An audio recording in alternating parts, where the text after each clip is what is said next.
Hello and welcome back to inmr, where in today's podcast I'm going to be talking about 7 players to watch at Euro 2024. The Euros are underway in Germany and there's plenty going on, but in today's podcast I'm going to be talking about 7 players in particular who I think could potentially go under the radar, but you should definitely keep an eye on. Some of them are of course going to be more obvious than others, but these are just 7 that I've picked out that I think are going to do quite well over the course of this tournament. In the last podcast I did 10 wonder kids, so obviously all of these are going to be over the age of 23. To see the more younger talents that I think are going to break out during the tournament, you can go and check out the previous podcast, and that's all like the under 22 players that are potentially going to do very well. If we get straight into it then with Vitinha, obviously Portuguese midfielder currently playing at PSG. I've seen him a few times in the Champions League and been very impressed.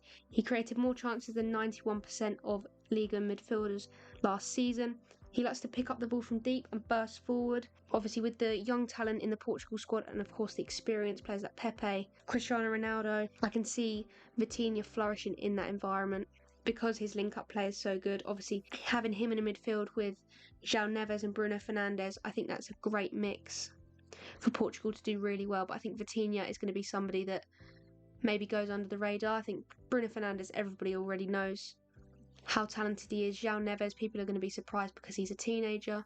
Vitinha, I think, is going to end up being quite underrated because of this, but he will play a key role. Next up is Josip Stanisic, Croatian defender who plays for Bayern Munich but was on loan at Bayer Leverkusen last season. I always find that there's one Croatian who performs better than anyone that has a real standout tournament and then gets that big move. Last international tournament it was Joško Gvardiol, played really well, got that move to City, and I think this time it's going to be Josip Stanisic. He's a defensive all-rounder, strong and technical, which is a really good mix for a modern-day defender. He's flourished on loan at Bayer Leverkusen. Obviously, we all know how well Xabi Alonso's side have done, and he's been a big part of that. He can play right-back or centre-back. He's a real Swiss Army knife player. He does anything that he's needed to do, and he does it to a high standard as well, so he's definitely one to keep an eye out for. This next one I think is going to surprise a few people, especially English fans and in particular West Ham fans. People remember him from his West Ham days.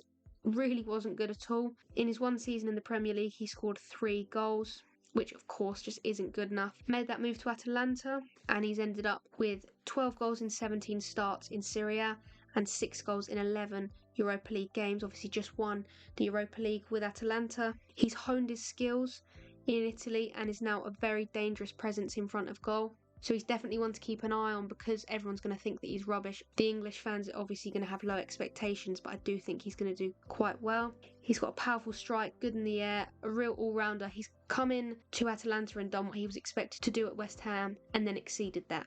He's going to be a totally different Scamacca to the one we saw at West Ham in 2022. Next player is Phil Foden. This is by far the most obvious one, but you can't leave him out. He's been phenomenal for City and he will definitely do it for England. He can play on either wing and in the 10, gets the goals, gets assists. There's not much he can't do, and obviously we all know what he is capable of, so I think just enjoy him because he is such a pleasure to watch. And yeah, less of a one to watch in the sense that you might not know who he is, but he's just one that everyone's going to enjoy watching because of how talented he is.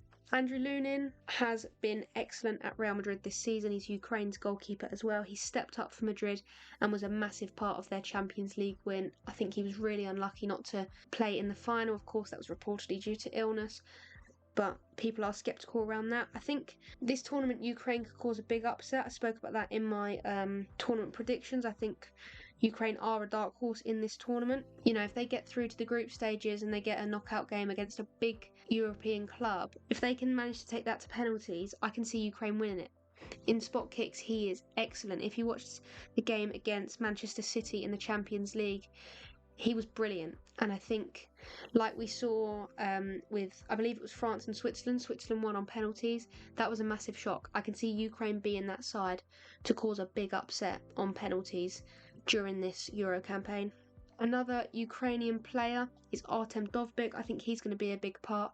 Ukraine are very lucky that they've got 2 really talented players on both ends of the pitch. With Lunin between the sticks, Dovbyk up front, I think that's a recipe for success and a recipe for a shock. Dovbyk's got 24 goals and 8 assists this season. He's a brilliant goal scorer, good with his feet as well. In La Liga this season, he was in the top 5% of strikers for successful dribbles. He's a big physical presence as well, but quite pacey in terms of his movement. Because he reads the game so well, he's almost always a few steps ahead of his opponent, which is obviously going to be massive for Ukraine if they don't get many chances, but they've got one striker who's just that little bit ahead, and he could change the entire course of the game and the entire course of Ukraine's Euro campaign.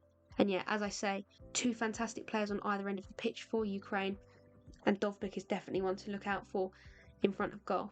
Final player, number 7, is Orkun Koku, Turkish midfielder currently playing for Benfica. He is wanted by many Premier League clubs at the minute, and I think that desire from those clubs is only going to increase as the tournament goes on. He was Enzo Fernandez's replacement for Benfica, and he smashed it this season. He's got great passing ability, eye for goal as well. He's got 7 goals and 8 assists in the league this year.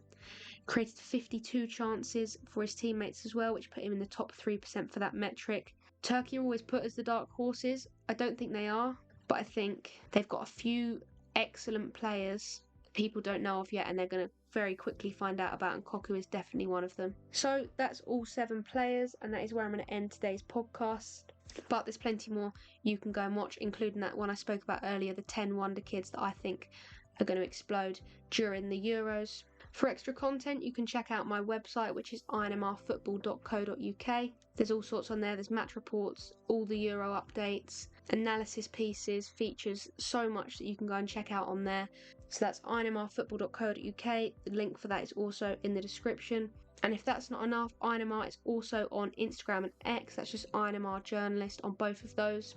Once again, the link for them are in the description. Thank you very much for listening, and I will see you in the next one.